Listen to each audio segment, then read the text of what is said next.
अब्दुल कलाम। ये नाम सुनते ही सबसे पहले मन में क्या आता है? शायद एक ऐसे व्यक्ति का चेहरा जिसके ज़ीरो हेटर्स हों, शायद मिसाइल मैन ऑफ इंडिया, या फिर वो व्यक्ति जिसका पायलट बनने का सपना था जो टूट गया, जिससे उन्हें दुःख हुआ। फिर उन्होंने एरोनॉटिकल इंजीनियरिंग की, फिर उन्हें अवसर मिला डीआरडीओ से, ओके, और वहीं से उनकी ज़िंदगी बदल गई और आगे चलकर वे प्रेज़िडेंट भी बने। ये सब बातें, या यूँ कहें कि तमाम ऐसी बातें जो उन्होंने अपने जीवन में हासिल की या उन्हें जो प्राप्त हुआ, क्या मैं सही कह रहा हूँ? पर अगर मैं तुमसे पूछूँ अनायका, तुमने उनसे क्या हासिल किया? तो उस प्रश्न का उत्तर हम इस वीडियो के ज़रिए खोजने की कोशिश करेंगे। उम्मीद है कि तुम इसमें हमारा साथ दोगे। तो चलिए सबसे पहले ये समझ लेते हैं कि उनसे कौन-कौन प्रेरित हैं। ओके, सुंदर पिचाई जो कि सीईओ ऑफ गूगल हैं, उन्होंने कहा था कि उन्हें कलाम सर की dream big work hard stay humble वाली सोच ने गहराई से प्रभावित किया। इसी तरह Satya Nadella CEO of Microsoft, Ratan Tata industrialist, K Sivan former ISRO chief, doctor Tessy Thomas missile woman of India, ऐसे कई भारतीय हैं जिन्होंने उनके प्रिंसिपल्स को अपनी जिंदगी में अपनाया और अपने जीवन में ऐसे मुकाम तक पहुंचे जिसकी कल्पना भी मुश्किल है। ये तो भारत के उदाहरण हुए। आइए जरा नजर डालते हैं भारत के बाहर और वो कि उनकी थिंकिंग की रोशनी कहां कहां तक फैली। Bill Gates, founder of Microsoft, कहते हैं, डॉक्टर कलाम ने दिखाया कि विज्ञान मानवता की सेवा कर सकता है, सिर्फ अर्थव्यवस्था की नहीं। उन्होंने उनकी इंक्लूसिव थिंकिंग को Microsoft AI for good initiative में अपनाया। इसी तरह कुछ और नाम भी हैं। Sir Richard Branson, founder of Virgin Group, उन्होंने कहा कि real leadership means lifting others dreams. उनके वर्जिन गैलेक्टिक विजन में कलाम सर की स्पेस फॉर पीस फिलॉसफी का प्रभाव स्पष्ट दिखता है। Jean Pierre Haignere, French astronaut, Lee Hsien Loong, prime minister of Singapore, Shinzo Abe, former prime minister of Japan, Ban Ki Moon, former UN secretary general, Kim Ki Nam, Samsung electronics head, doctor अदा Yonath, Nobel पुरस्कार विजेता Israel Barack Obama, पूर्व अमेरिकी राष्ट्रपति, ये कुछ ऐसे नाम हैं जो भारत के बाहर से हैं, जिन्होंने न केवल उनकी कहानी को एक मोटिवेशनल एग्जाम्पल के रूप में अपनाया, बल्कि उनकी थिंकिंग से प्रभावित होकर उसे अपने दृष्टिकोण में वास्तविक रूप से लागू किया।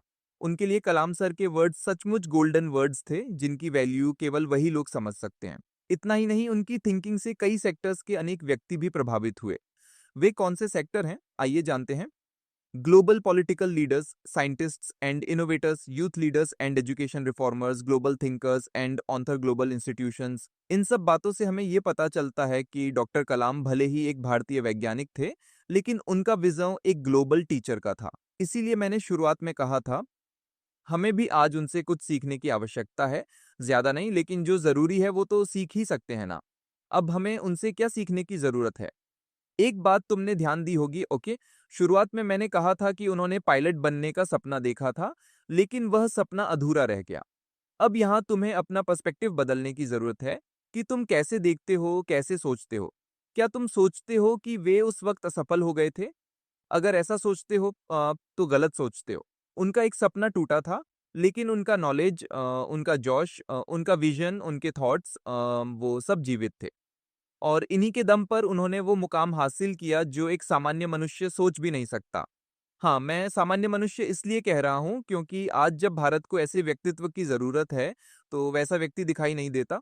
पर क्या ऐसा सोचना सही है? नहीं, ऐसा सोचना बिल्कुल सही नहीं है। आज भले ही वे हमारे बीच नहीं हैं, पर उनकी थिंकिंग के साथ हमें आगे बढ़ना होगा।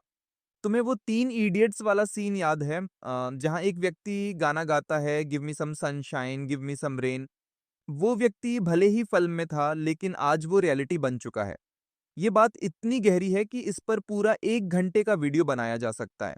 इसमें कई सारे फैक्टर्स आते हैं, काइका जैसे generation gap, parents, society, friend circle, वो स्टूडेंट माइंडसेट जिसे कोई नहीं देखता, wrong pattern of learning, learning without vision, जो समस्या उस समय भी थी जब एपीजे अब्दुल कलाम सर पढ़ रहे थे। लेकिन उन्होंने लर्निंग को प्राथमिकता दी, ना कि फालतू चीज़ों को। हाँ, मैं फालतू चीज़ें ही कहूँगा, जो आजकल ज़्यादा बढ़ रही हैं, जैसे लाइक फेमिनिज्म, क्रिटिसिज्म, सार्केज़्म। लेकिन जब तुम इन्हें ठंडे दिमाग से करीब से देखोगे तो समझ जाओगे कि ये सब एक बड़ी कम्युनिटी बन चुकी है। अब फैसला तुम्हारे हाथ में है क्योंकि अब एक बड़ी कम्युनिटी का एक छोटा-सा हिस्सा बनना, जो दूर-दूर तक कहीं नहीं दिखता, या फिर एपीजे अब्दुल कलाम सर के थॉट्स को अपने जीवन में लागू करने पर ध्यान देना। और मैं 100% गारंटी के साथ कह सकता हूँ अकिर असकोत्ती, अगर तुम कलाम सर का सिर्फ 0.0001% भी बन गए, तो आज ही तुम सक्सेसफुल हो गए। उनके वर्ड्स हमेशा एक रिडल की तरह रहे हैं। अगर तुमने ध्यान से देखा हो तो तुम्हारा काम होगा। उनकी कोई भी एक रिडल निकालो, उसे लिखो, समझो, ओके, एआई से, इंटरनेट से, बुक से, और अगर समझ आ गया तो बधाई हो, you cracked your first useful investigation, जो तुम्हारी वर्तमान जिंदगी में बहुत महत्वपूर्ण है। उम्मीद है कि कलाम सर के इस पहले एपिसोड में तुम्हें कुछ सीखने को मिला होगा। धन्यवाद।